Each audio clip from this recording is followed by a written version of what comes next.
Самарской области России таджикским мигрантам был выдвинут ультиматум: если они откажутся участвовать в войне в Украине, их ждет депортация, сообщает радио Азади.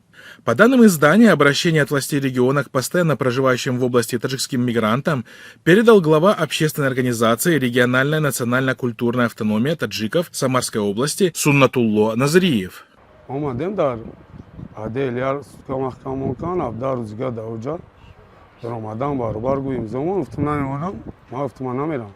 Назриев опубликовал обращение в WhatsApp-группе таджикских мигрантов Самары, после чего сообщение было распространено в социальных сетях. Назриев обратился к таджикистанцам, обещая упрощенное получение гражданства тем, кто примет участие в так называемой специальной военной операции. В противном случае, по его словам, им грозит пожизненная депортация вместе со всеми членами семьи.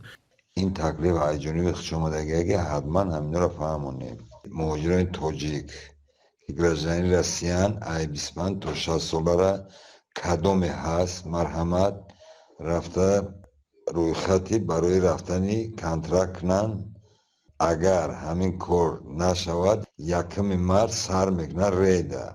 После того, как вокруг данного сообщения разгорелся нешуточный скандал, Назриев заявил, что его слова были неправильно поняты, и он, как он выразился, лишь передавал послание российских властей, уточнив при том, что его обещание касалось только тех таджикистанцев, у которых уже есть гражданство России.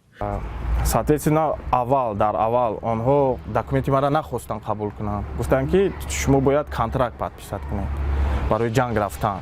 Наблюдатели отмечают, что в последнее время в таджикоязычном сегменте социальных сетей, особенно в ориентированных на мигрантов в телеграм-каналах, участились сообщения о вербовке выходцев из Центральной Азии на войну в Украине.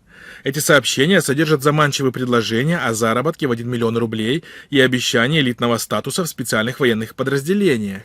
Например, один из таких рекламных постов в канале «Мигранты. Все как есть» звучит так: «Срочно успейте получить 1 миллион рублей и попасть в элитный полк Московской области».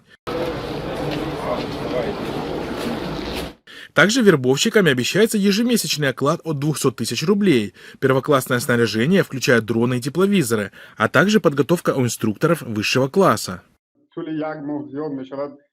جنگ رو آموختیم در حیاتم یراق دادستم داشتگی نبودم تاکتیک جنگی رو آموختم من امروز پگه میبرن ما رو